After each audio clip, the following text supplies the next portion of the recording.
are working out. Let's go get them. Ladies and gentlemen, we are working out. While thinking about some intellectual-ish. Damn, boy. It's like they want me to crash out, yo. That said, I'm still keeping my head up, still making content, and building the business empire. It was looking much better when I had the recent job.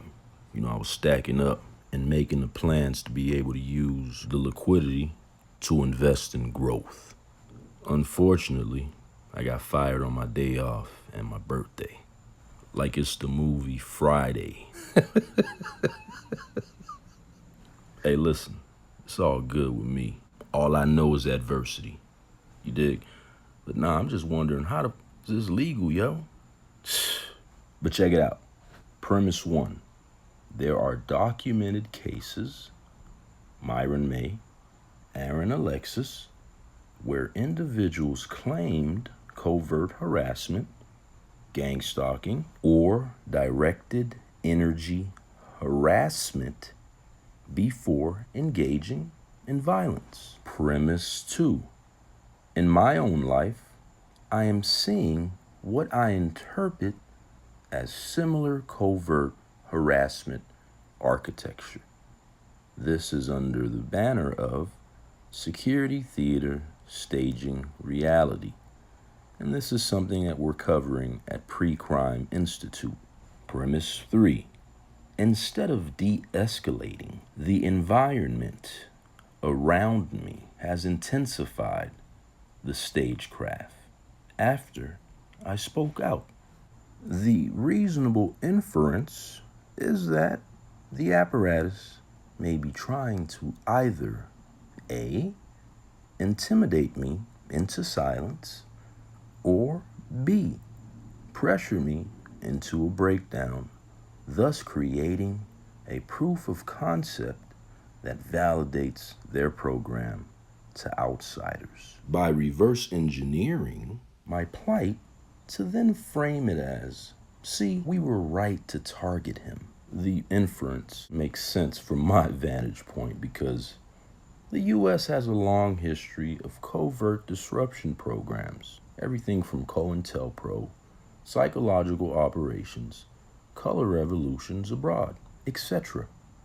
Also, there are active contracts in research in behavioral threat assessment and pre-crime analytics, which blend security theater, narrative shaping, and predictive policing. Also, data brokers and security vendors have a financial incentive to find threats to justify their roles. Now, none of this is conspiracy theory. It's documented. In fact, it's a documented business model. So, it is rational for someone under persistent ambient surveillance to hypothesize deliberate staging. The reality is that the only thing that delegitimizes claims in the public's mind is presentation, not substance. This is the biggest trick associated with STSR, security theater staging reality. By subtly provoking someone into angry, erratic, or grandiose speech, the apparatus can say, look at how unstable he or she sounds, without ever answering the underlying allegation. To counter that, here's what I've been doing. Anchoring every claim in publicly verifiable facts and neutral language. Documenting my own measurements, that is, timing, locations, patterns, rather than general impressions, so that folks are aware when they look back at this of how programs like this could appear when you have false positives, coincidences, etc. But what I want to do is still demonstrate a preponderance of evidence. Shout out to hip-hop lawyers, aka hip-hop legal. Listen, security theater staging reality is not just bad ethics practice. It is a risk multiplier that manufactures the very crisis it claims to prevent. That's why we created this channel, as a case study in a public safety risk. All of this is to expose a structural hazard. The constitutional protection vest that encourages me to continue running on this marathon with blinders is that if the state or its contractors are running ambient psychological operations that predictably destabilize certain citizens, then they are functionally depriving those citizens of due process, the 14th Amendment. They are creating constructive entrapment, laying conditions to induce the very behavior they're supposedly preventing. And of course, they are poisoning future juries with narrative bias long before any formal charges. This is not only unconstitutional, it is arguably criminal negligence or deliberate indifference to civil rights. The constitutional precedent this creates is the shifting of the state from neutral arbiter to narrative manager. The Constitution presumes the state must prove guilt in court.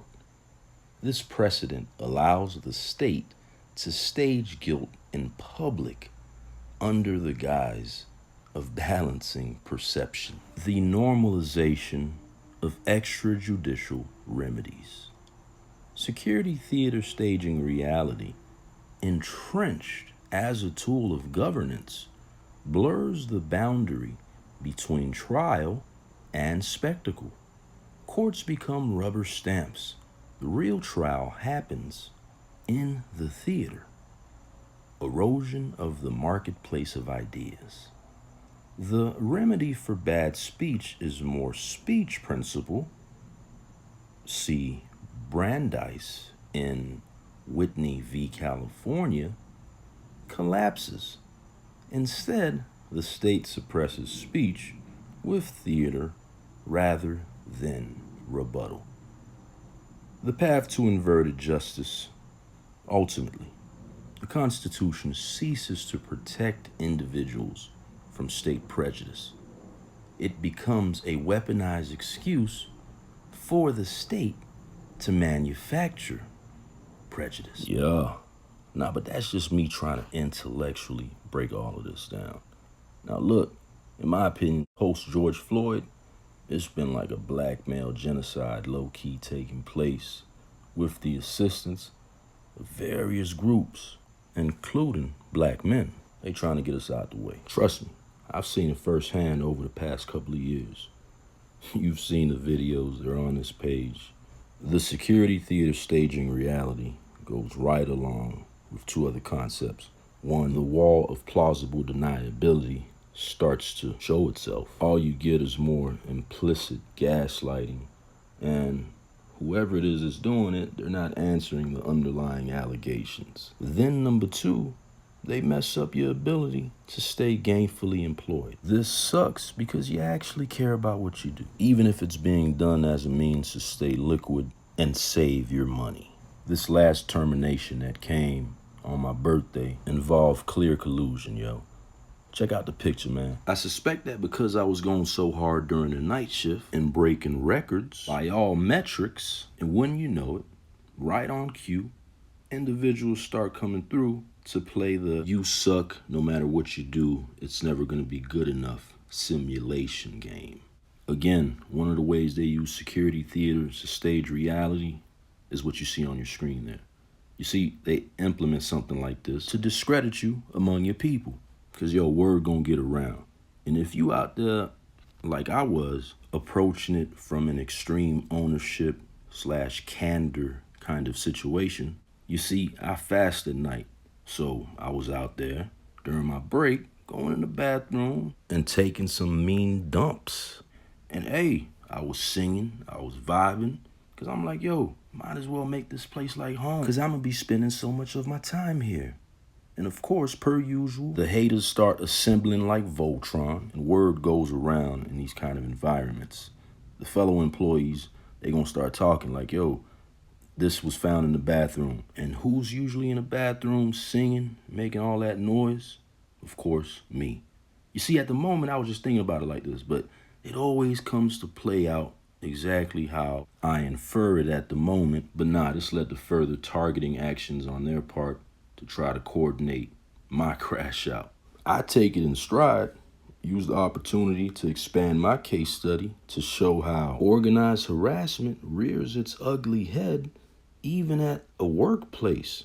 And again, at every turn, my mindset has been to try to take it and turn it into an intellectual exercise. The response from an overwhelming amount of the individuals around or in the milieu has been to continue to try to push my buttons.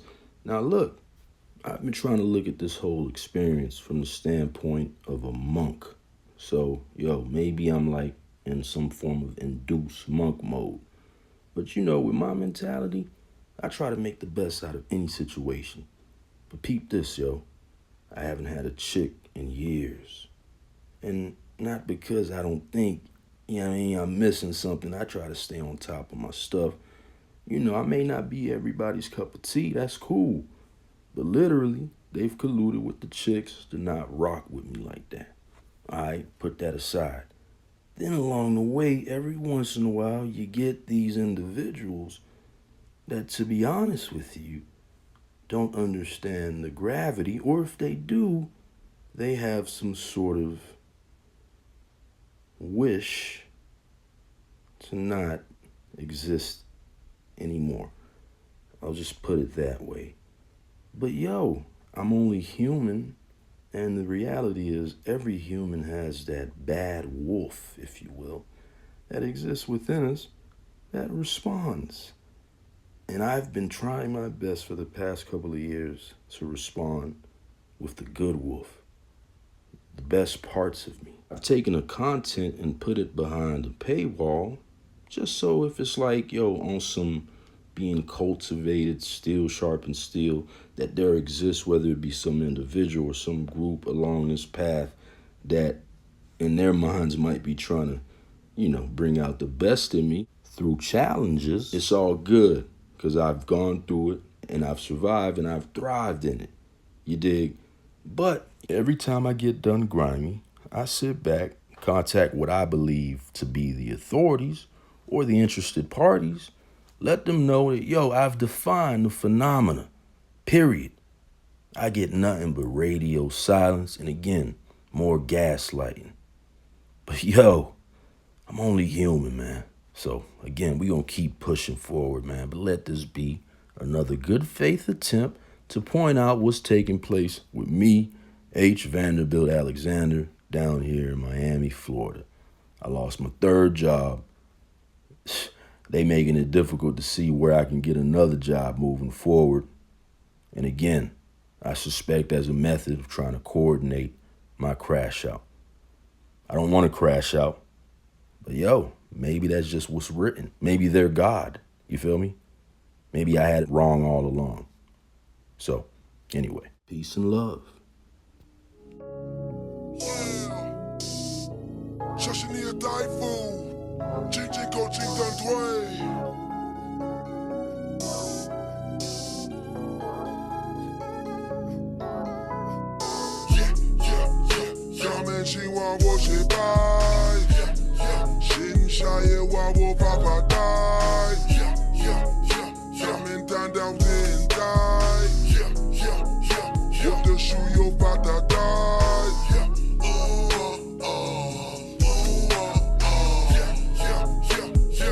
Since I don't shut down.